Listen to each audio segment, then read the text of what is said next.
things they need to look for when you're looking for a financial advisor. And we believe that as a community, we wield immense power and that together we can create change. So that's what we're here to do. We're on a mission to help purpose-driven individuals and families, such as yourselves, align your money with your values, all while growing your wealth. We're also doing some other things like striving to close the gender wealth gap, the racial wealth gap, all these things that are just pervasive throughout society and that have been around for way too long. Today we're going to talk about sustainable investing. We're going to start with a little bit on just your money and your values in general, and then we'll funnel down into sustainable investing, which is where Gideon's going to jump in. And we tried to make it as interactive as possible. So you'll see when a green slide pops up, that means there's some action required on your part. And then we'll also leave time at the end for Q&A. So if you have questions, make sure you can put them in the chat. I think is probably the best way.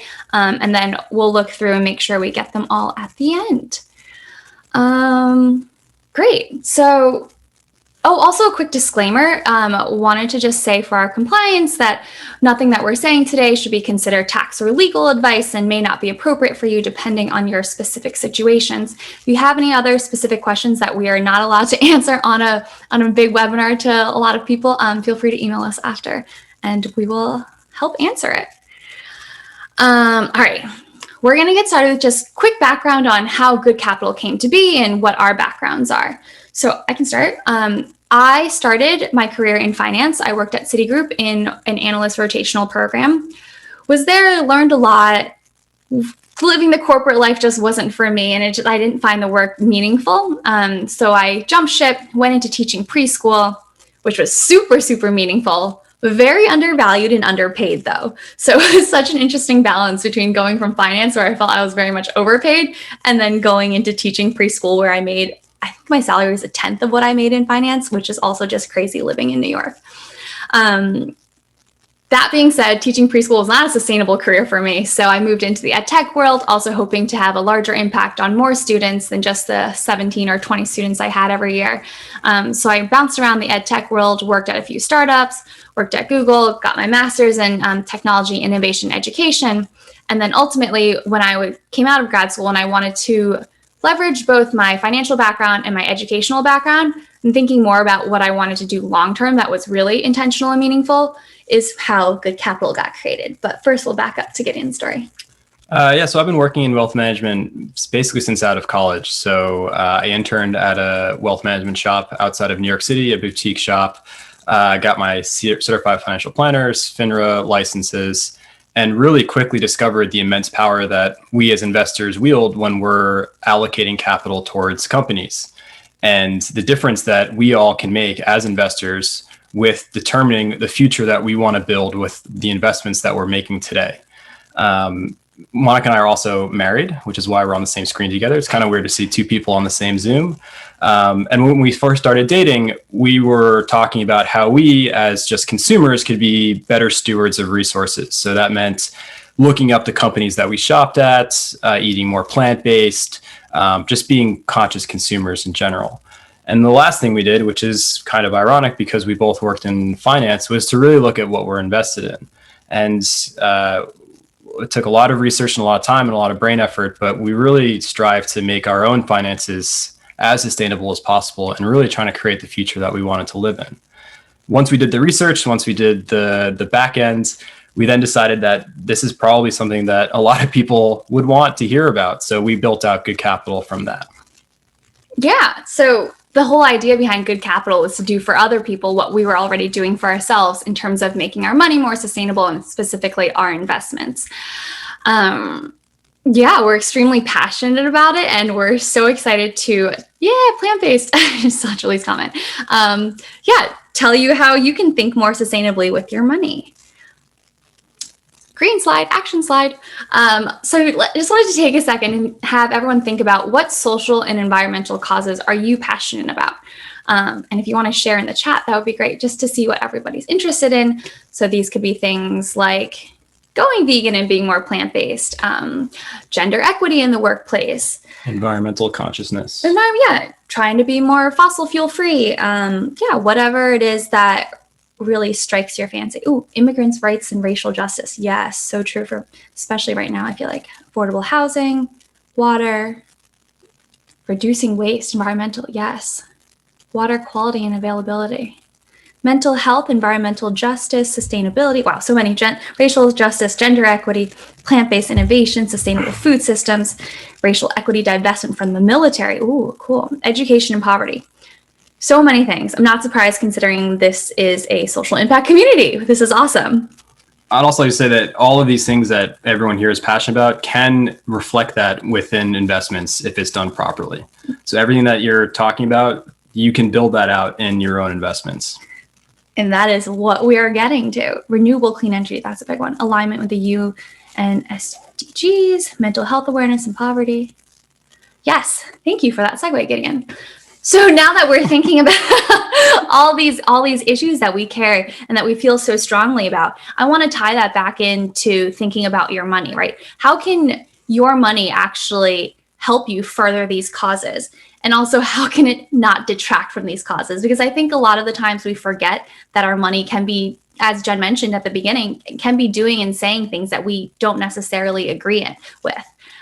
So just taking that step back and thinking about how our money can align with all these great causes that we're passionate about and maybe working towards in our work life or volunteering or donating or whatever, but just trying to stay aligned on all of these great causes. So the first thing that Gideon actually mentioned that we were doing for ourselves is thinking about how to be a more conscious consumer, thinking about what and where you buy from. So that's voting with your consumer dollars, right? I just want a quick caveat here. I think it's really interesting that in the past 10 or 20 years, corporations have shifted this responsibility onto individuals, telling us to be more conscious consumers. Meanwhile, their corporations, they're huge companies, and the amount of pollution that they create and the amount of waste that they create is way bigger, obviously, than what we as individuals can control. So just wanted to throw that in there in terms of being a conscious consumer, that we should ultimately, I think it's great to be a conscious consumer, but I think we should ultimately think about how we shift that responsibility back to the corporations. So yeah, first one, being a conscious consumer, what and where you buy from, whether that's supporting BIPOC, minority-owned companies, B Corp certified companies, women-owned, local, whatever. And also thinking about what you're also buying, right? Trying to reduce waste also means buying less stuff. So those are just some examples. The next one, where you donate. So just thinking more about where your philanthropic dollars go. I think a really interesting statistic is that less than 3% of funding goes towards social justice movements. Philanthropic spending. Right. Sorry. Less than 3% of philanthropic dollars go towards funding social justice movements. So most of the times when we're giving money to organizations, we're funding services. So whether that's food pantries or homeless shelters, we're usually funding these services. And then 3% of those philanthropic dollars are going towards movement building. So that's going towards things like fighting for social justice. Community coalitions. Right. So that's just something interesting to think about and to think about where your money is going. Third thing is where your bank account is held. So we might just be thinking like, oh, we have a checking or a bank account at JP Morgan Chase or Bank of America or Wells Fargo or whatever. That money's just sitting there. But in reality, it's not. The banks are then taking that money and going to lend it towards other corporations. So it could be private prison companies or oil pipelines. We just wanted, well, do you want to jump in? I feel like. Yeah, sure. So in the United States, there's about 5,500 banks. That's a lot of banks that probably none of us has really heard of. But the top 4 banks control about 45% of total deposits. So that's Citibank, Bank of America, Wells Fargo, and Chase. And as Monica said, when we deposit our money at these banks aren't just sitting on cash. They're going out and making investments, giving credits, building projects, all these financial instruments to help companies grow and to make a profit. So it's not surprising that all these big banks are invested in some pretty terrible companies like private prisons, like weapon companies. And it's actually our dollars that are funding that. So we do have agency here. There's 2 things that we can do to rectify this problem. We can push the company as a consumer to stop doing these, I think that are evil acts, or we can vote with our feet and leave the bank. part of what we're going to do today, because it is a workshop, is we're actually going to do the first. We're going to push our banks to make a change. So we're going to go to a partner of ours that is across the pond in Europe, and we're going to all sign the Giving Pledge. So I would encourage everyone to go. The My Money, My Planet Manifesto. And this really only takes like 15 seconds. So it's a very powerful tool that we can use. And basically what this organization does is you'll put in 3 pieces of information, and they're going to email your bank on your behalf in order to create change within your bank. So we just put it in the chat. Does anyone want to be brave and read it for us? Because we'd like to make this interactive. I don't want to hear my voice for an hour. Can I read it? Yes, absolutely. Please. I stand for the sustainability of the planet in more ways than one. I care about where my food comes from, who makes my clothes, and I vote with my wallet for the things that matter the most to me. But the challenge our planet faces has never been greater, and time is running out. It's tempting to feel disempowered and helpless, but I am not willing to give up.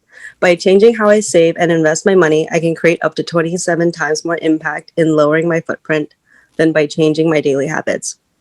Challenging the status quo of how we manage finances matters more than ever.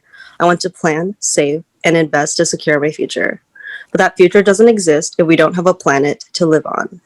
Today, I am not sure whether my savings in my bank are funding companies that are creating a better world or supporting some of the biggest culprits to our environment, from big oil to coal. I need greater transparency because it's my money. I pledge to be the change that my planet needs, and I want to ask my bank what kind of project is it funding by the money saved in my bank account. This is the decade that things change for the better, starting with my money to save my planet. Hashtag my money, my planet. Awesome. Thanks for reading that, Julie. If you want to, feel free to go ahead and fill it out right now. We both have already, so I don't think we should do it again. But basically what it does is you put in your name, your email, your country, your bank name, and then they'll actually go and send a letter to your bank and most times banks actually respond, which is cool. And you can see, if you scroll down to the bottom, you can see what that letter looks like at the bottom of the page. So yeah, just something very easy that we can all do. And also by reaching out to our banks and telling them that we want these things, it's also just like they listen and they're like, oh, interesting that some of our consumers care and want to know more about what our money is doing. So that kind of pressure is good too. Awesome. Sign the manifesto. Also feel free to do it later. Yes, Morgan, Amalgamated Bank. We just changed to Amalgamated Bank. Yeah, it's a B Corp. It's great. They actually put their clients first, which is different than a lot of other banks. All right, so we talked about what and where you buy from, where you donate, where your bank account is held, and now finally we're going to talk about what you invest in. So this is the sustainable investing portion. And this is our bread and butter at Good Capital. So while the first 3 are all important, and I think that, we're all conscious consumers just by nature, by being part of Be Social Change. But it's to have all 4 in alignment is where we can actually make the most change. And in your investment account, you can have up to 27 times more impact than your consumer dollars. So this is where we really can generate some serious change when it comes to moving the needle for more social responsibility. So this is what we do at Good Capital. So quick definition of what sustainable investing is. Sustainable investing is simply an investment strategy that incorporates the environmental, social, and governance, also known as ESG, criteria to generate long-term competitive financial returns and positive societal impact. So our goal as Good Capital is to not only provide a financial return for our clients, but also create societal change through our investments and advocating on behalf of our clients and ourselves, because we were our own first clients.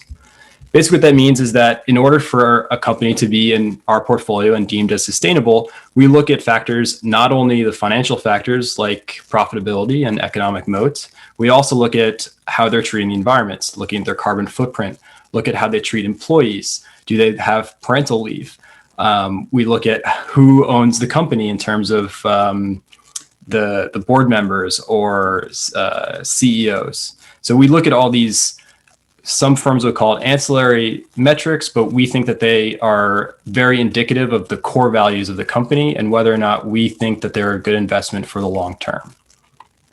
And there's this really pervasive myth surrounding sustainable investing, because it's sustainable, that you're going to receive lower returns than other investment strategies. But ESG investing is simply just another strategy in order to generate returns. We're not a philanthropy firm. We are an impact investing firm, which means that we strive for strong financial returns, because if we don't have returns, we don't have clients, and then we don't have a business. So we really do strive for returns. And we're going to kind of walk through our investment strategy a little bit to exemplify what it is that we think sustainable investing is. And this is just a general guideline. It's not all encompassing. It is just our view of what sustainable investing is. And as a wealth manager and chief investment officer, I hope when we go through these examples that you're thinking like I am, which is always with a risk and reward lens. Because when I look at investments, it's always through those two lenses. I want growth, but I also want to mitigate risk.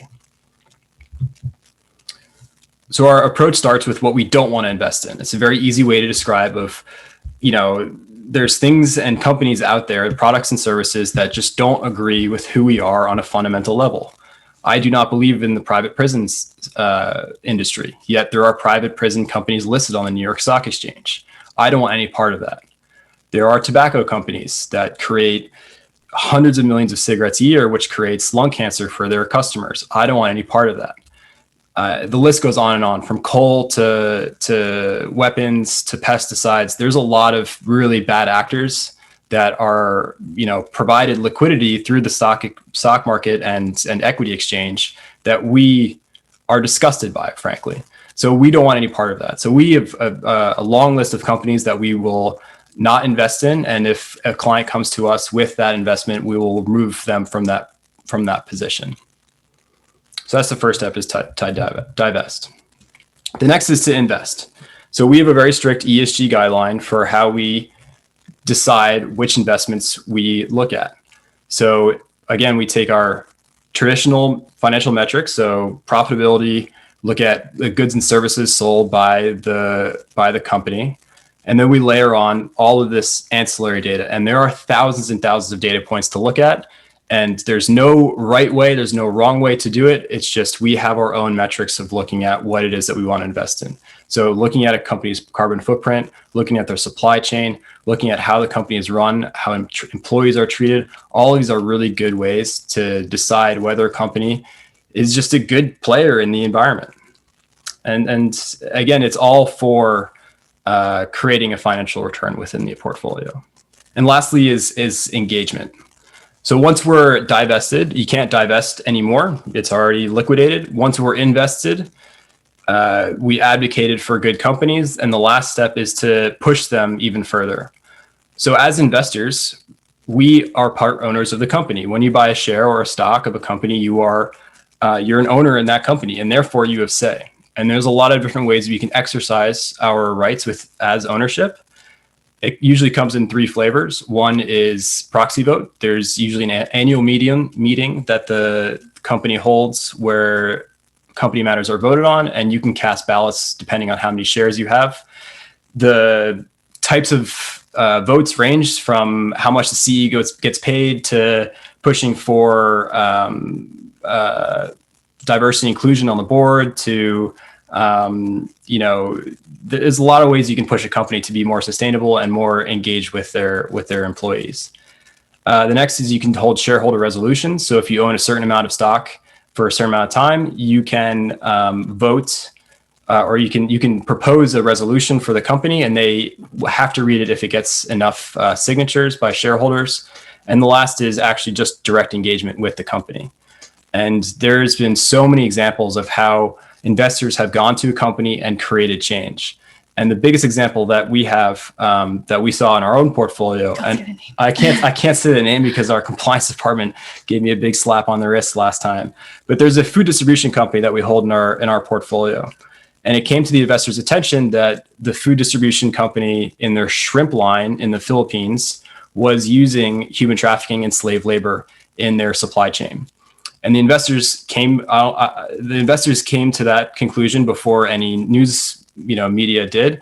And the investors said, we need to stop this, right? It's not only, atrocious to be using, human slaves, but it's also, it's a bad PR. It could be potentially crippling for the company.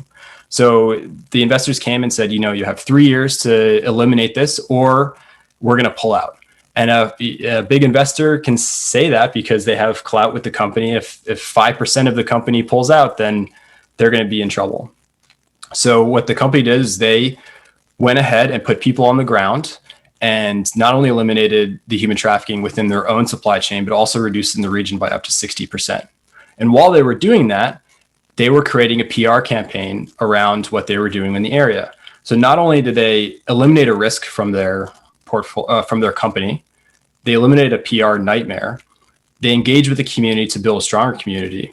And that all led to increased sales, which then led to the stock price going up. So being, a good company is represented not only in the company ethos, but also in the share price of the stock. So that's just one way, or several ways, that we as investors can engage with companies in order to enact the change that we want to see in the world. So I feel like we get this question a lot, so I wanted to put it into the webinar. A lot of people ask us, like, oh, how can I see if what I'm invested in, especially if I'm invested in mutual funds or index funds? How can I see what I'm funding, whether that's fossil fuels or companies or gun manufacturers? So this is a great resource. Do you want to do the example? Do we have time? Yeah, no, yeah, absolutely. You gotta click on it though. Oh, I do. So one of the problems that we've identified a couple of problems here, right? Like there's companies out there that we don't want to invest in, but yeah, how do you know what you're invested in, and how do you remove yourself from those investments? One of the ways that we can shed light on what the actual investment is going to a website called www.asyso.com, and there's a site on their page where it says invest in your values. And you can click in different mutual funds or investments and actually see what you're invested in. The majority of investments are wrapped in these mutual funds, index funds, target date funds. So if you have a 401k with your employer or previous employer, it's usually in a 401k. Sorry, it's either 401k or 403b, and it's probably going to be in a target date fund. In that target date fund, there's probably going to be some bad players. And As You Sow has these wonderful tools where you can see actually what you're invested in, what you're supporting, what your dollars are going towards. And it's extremely enlightening. This is a free tool. I encourage everyone to check it out. It kind of gets disgusting. And I think we should probably go through an example. Yeah. Does anybody have a fund in mind? I'm not allowed to give a fund because I'm an advisor, so it would become a recommendation. Does anyone have a fund that they would like to look up? Ooh. Fidelity 2050 target date. Okay. Great. And Andrea, what lens would you like this to be looked through? So there's fossil free, there's gender equality, deforestation, weapons, guns, tobacco. Guns. Okay. Let's do it. So let's go through an example. Oop. Okay, search funds. Fidelity 2050. So Fidelity is a big wirehouse. They have target date funds. Just click search. But it says no results found. Click X. Oh, we need a ticker. Oh, do you think? What happens if you do Fidelity Target? I feel like it needs to be the exact name, maybe.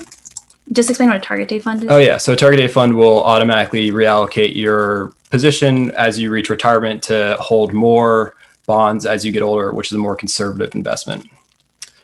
I don't know why it's not showing up. Okay, let's try this one. Or try one more. Sure. What's the Vanguard target date fund? Just put Vanguard. This is okay. So Vanguard, that's a common one, right? That the investing wisdom, I'm not going to say it. All right. Total. So here's one. This one's interesting. This is, I don't know if you can see it if it's too small, but this is, you can click on it. Go click on it. Okay, click on it. So this is everything. So this is the total stock market. So every single company that is listed on the New York Stock Exchange, on the NASDAQ, over the counter, pink slips, is owned in this fund. So it's a really good benchmark to see what it is that the whole ecosystem of investments is in this fund. So you can see it gets an F for weapons because it owns gun manufacturers and major gun retailers. And it'll actually show you the gun companies that are owned in this fund. So when we take over assets from clients, when clients trust us with assets, we look at this information and we don't want to support these 5 holdings because they create weapons. Sorry, go for it. I just wanted to point something out, and I think it might be hard to see on my screen, but it says gun manufacturers, and then it says the percent of assets that it's holding. It's 0.02%, which sounds really small, but when you look at it in terms of the entire index, it's still $148 million. It's a lot of money. It's a lot of money going towards gun manufacturers. Sorry to interrupt you. No, just wanted to point that out in case people couldn't see it. Absolutely. Does anyone else want to try a different lens besides weapons? Do you want to just use the same? Sure. I would like to try the oil industry. The oil? Industry. Yeah. Sure, absolutely. The fossil fuel free fund? Yep, so go up. Or was there an oil one specifically? No, it's just fossil fuels. fuel free. So we'll use it. Suggestion. Yeah, thank you very much. We'll use the same one. What is it? VTSAX.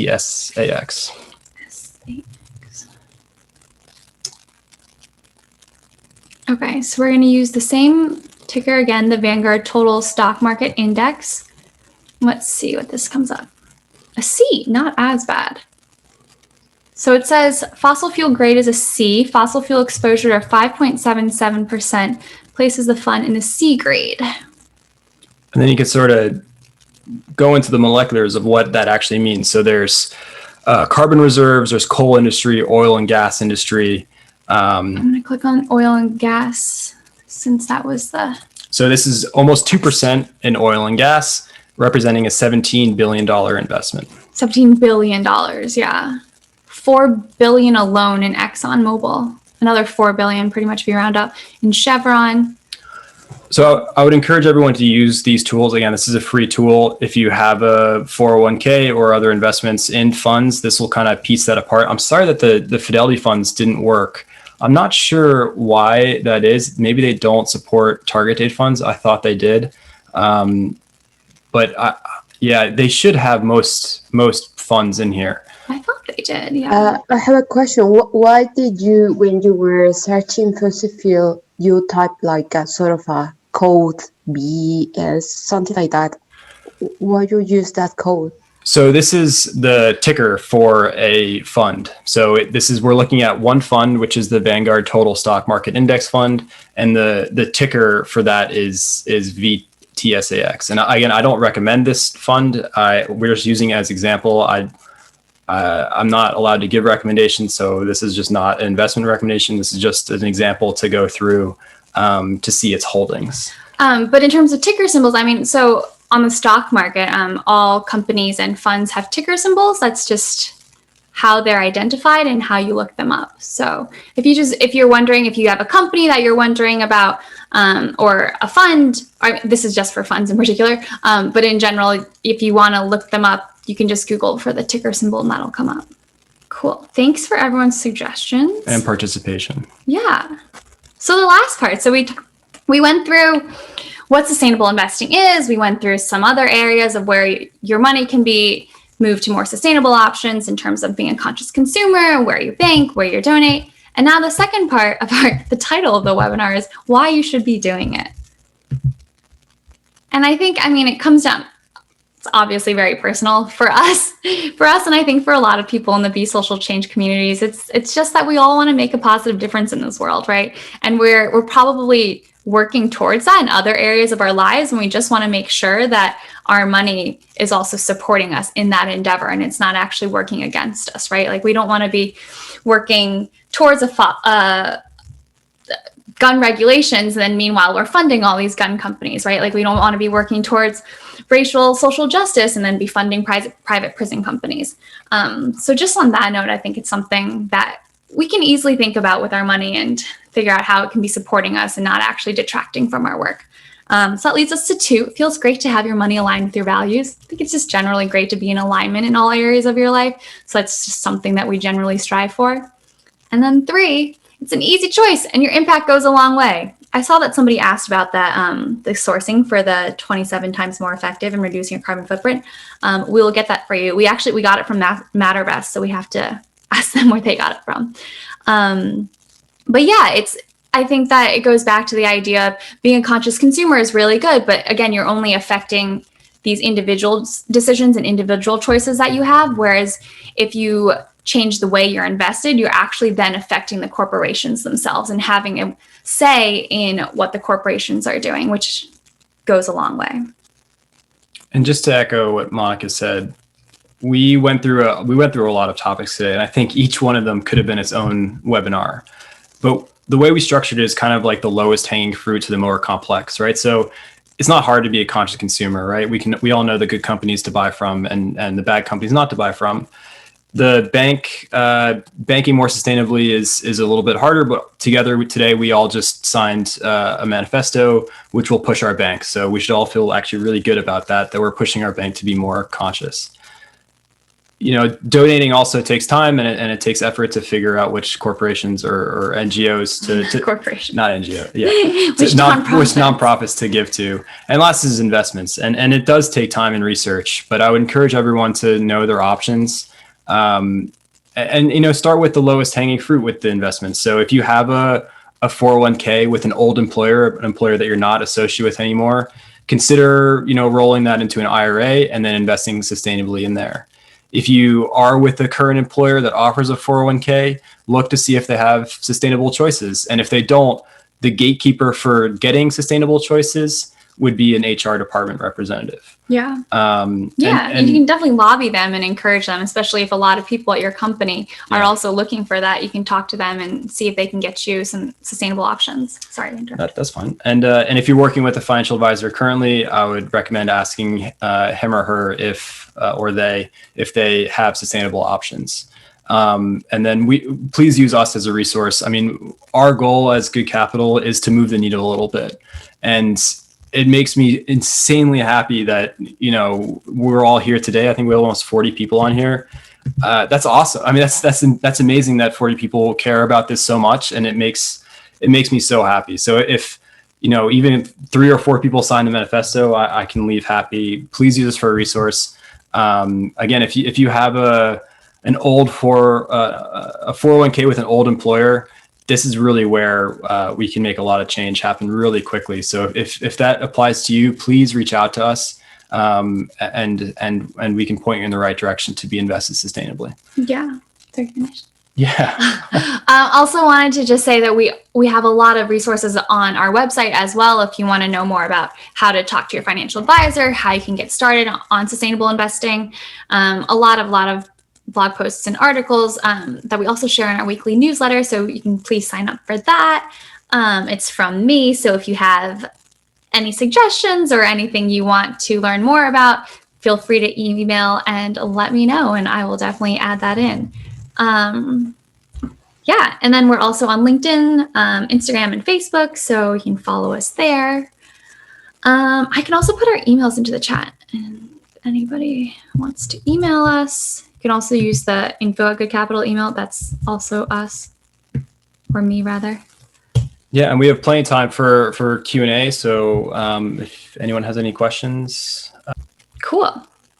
Oh, all right. What was there to sign? The manifesto on the My Money, My Planet. Let me just find that link. If you go to this link, you can sign the manifesto, which is where you leave the your information, so your name, your bank, and then MatterBest will reach out to your bank and ask them what your money is going towards. they'll automatically generate a letter for you on behalf of you to the sustainability director at that bank, asking for greater transparency in what the bank is funding. It's a super powerful tool that it's extremely easy for us to do because it only took us together a minute to do it. And it just shows the bank that their customers care what the bank is funding. And yeah, it just moves the needle a little bit. The other thing that we can do to support sustainability with how we bank is to just move our money to a more sustainable bank.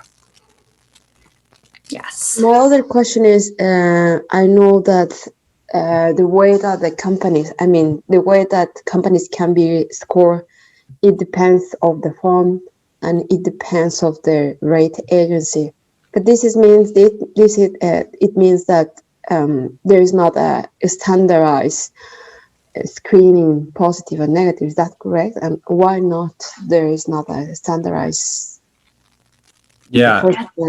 Yeah, that's a really good question, and something that definitely companies and organizations and nonprofits are working towards. But as of now, there is no standard metric for measuring sustainability or measuring impact.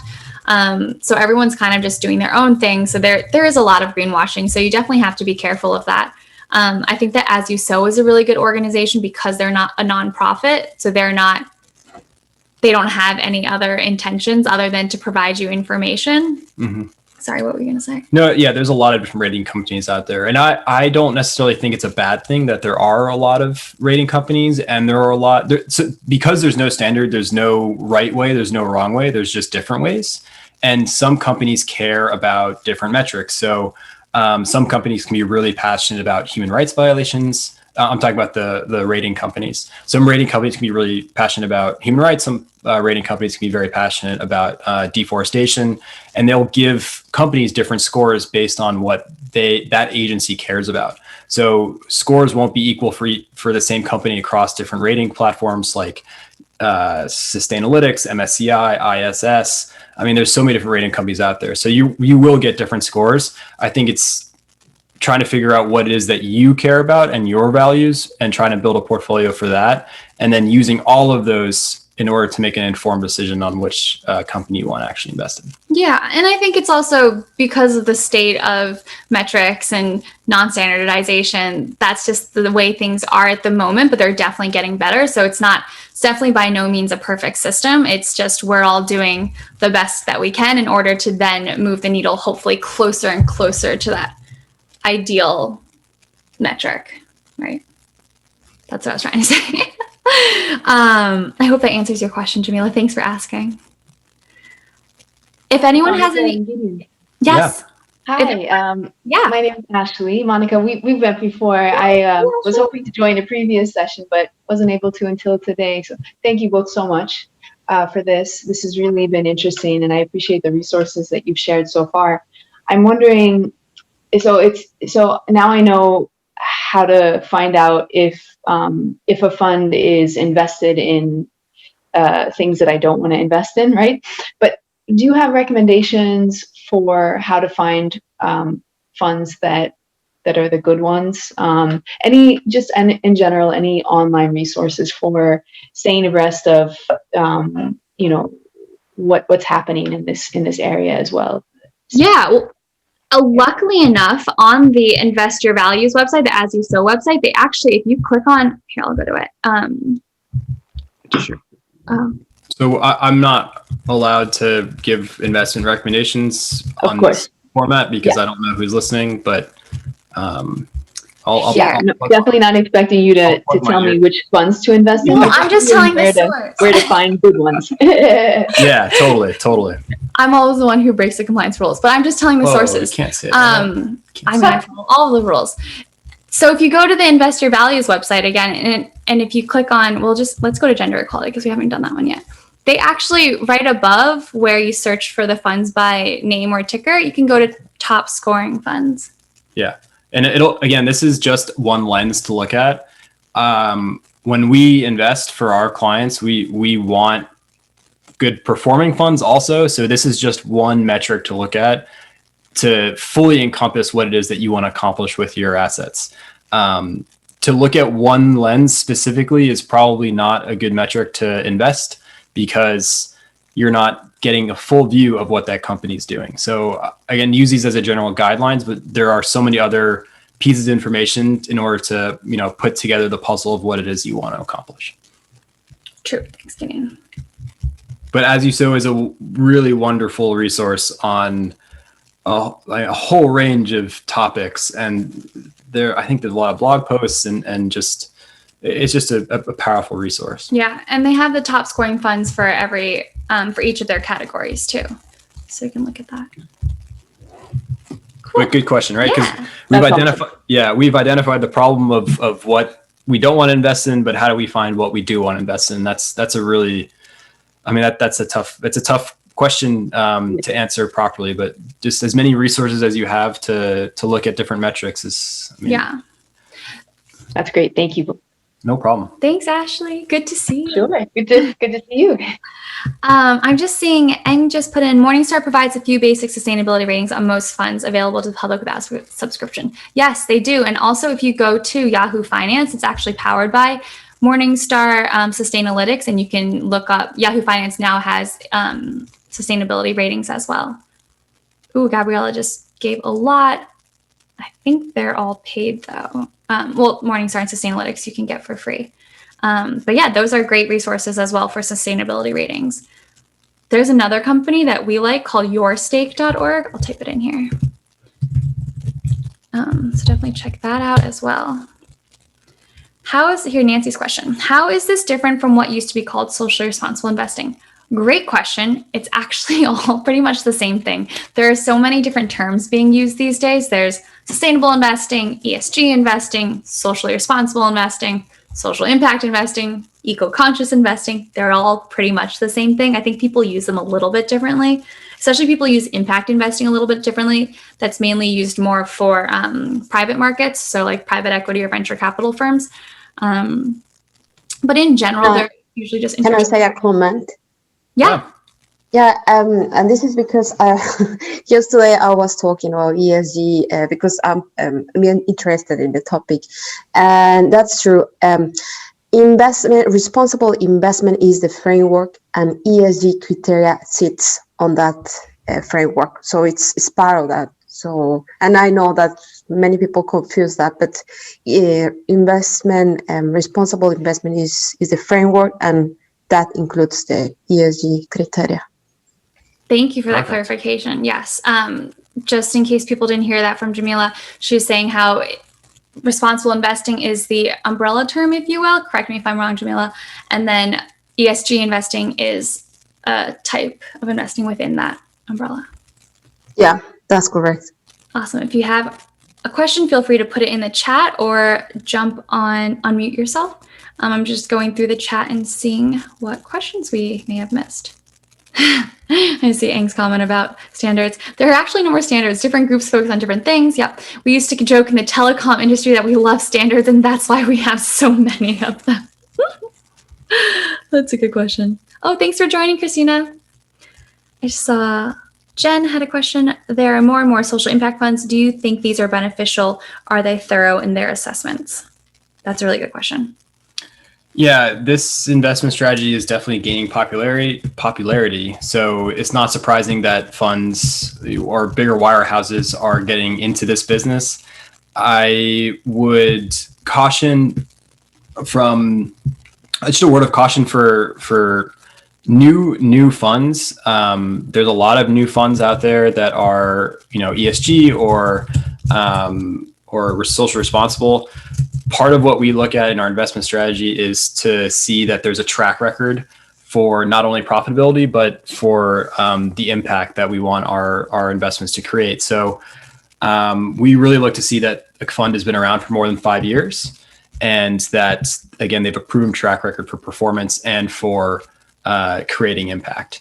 So there's just a lot of companies getting involved, and not all investment firms are created equal by any means. So it's a lot of homework, but there's definitely an option for everyone.